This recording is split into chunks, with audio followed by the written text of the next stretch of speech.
नमस्कार, आप देख रहे हैं द न्यूज रूम 24 आवाज और मैं हूं दीपक खजूरिया। बड़ी खबर आ रही है रियासी जिले से, जहां पर 9 जून में जिस दिन मोदी सरकार का शपथ ग्रहण चल रहा था, उसी समय पाकिस्तानी प्रायोजित आतंकियों ने हमला किया था एक बस पर, और यह बस थी शिवखोड़ी से आ रही कटरा की ओर यात्रियों से भरी हुई। इस बस हमले में 10 लोगों की मौत हो गई थी और 40 लोग घायल हुए थे। यह बेहद दर्दनाक हादसा तो था ही था, साथ ही साथ सीधे हमला था जम्मू कश्मीर में यह बताने के लिए कि कहीं ना कहीं आतंकी अभी भी जम्मू को वापस टेरर पर लेना चाहते हैं और हमले इस तरह के आने वाले दिनों में फिर भी हो सकते हैं। उसके 2-3 दिन बाद ही जिस तरह से कठुआ और डोडा में भी आतंकियों ने सिर निकालने की कोशिश की, जिससे कि खासी दहशत जम्मू कश्मीर में हो गई और जम्मू रीजन पे पूरी तरह से हाई अलर्ट कर दिया गया।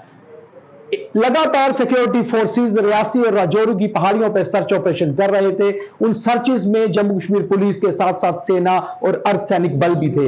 आज एक खबर रियासी से आई है और यह खबर है कि जो साजिश करता थे उसमें से किसी एक आतंकी को रियासी की पुलिस ने गिरफ्तार कर लिया है और काफी कुछ जानकारी भी उससे मिली है। चौंका देने वाली खबर यह भी है कि ये जो हमला, जिसके पीछे पाकिस्तान में बैठे हुए आतंकी सरगनाओं का हाथ था, उसमें कहीं ना कहीं स्लीपर सेल्स या ओजीडब्ल्यूज ने भी काम किया है और जो पूरी प्लानिंग और साजिश हुई है उसमें साजिशकर्ता रियासी या राजौरी से भी हो सकते हैं। 2 दर्जन के करीब लोगों को पूछताछ में लिया गया था। उसी में से पूछताछ के दौरान एक ने यह माना है कि साजिश में उसका हाथ है। सूत्रों के हवाले से जानकारी है और इसके ऊपर पुलिस रियासी की कोई प्रेस कॉन्फ्रेंस भी कर सकती है, यह भी हमें जानकारी आ रही है। हमारे साथ द न्यूज रूम आवाज के एडिटर इन चीफ सीधे जुड़ गए हैं पवन शर्मा।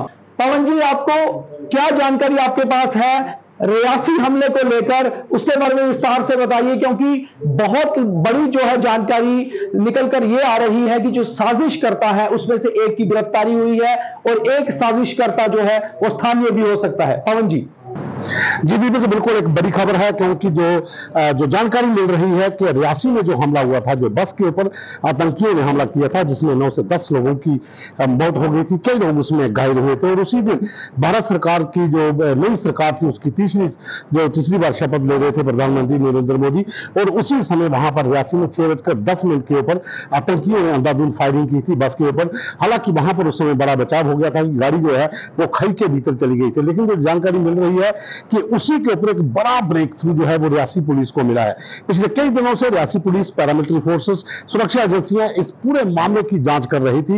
एनआईए की टीमें भी इसके ऊपर लगी हुई थी। और अब जो जानकारी मिल रही है, और कुछ ही समय के बाद रियासी एसएसपी जो मोहिता शर्मा है वो भी एक प्रेस कॉन्फ्रेंस करने जा रही है। ज्यादा डिटेल उस प्रेस कॉन्फ्रेंस में मिलेगी, लेकिन जो जानकारी हमें मिल रही है कि बहुत से लोगों को उठाया गया था जो ओवरग्राउंड वर्कर थे, जो आतंकियों की मदद करते थे, जिन लोगों ने आतंकियों को हथियार सप्लाई किए थे, जिन लोगों ने आतंकियों को खाना खिलाया था, अपने पास रखा था, और वो स्केच भी जारी किए थे पुलिस ने कि ऐसी इसी तरह की शक्ल के लोग थे जिन्होंने बस के ऊपर हमला किया था। एक बड़ा ब्रेक थ्रू मिला है कि एक व्यक्ति की जो माना जा रहा है कि गिरफ्तारी हुई है। हालांकि बहुत से लोगों को पूछताछ के लिए राउंड अप किया गया था, उसमें से एक व्यक्ति जो है वो इसमें शामिल पाया गया है।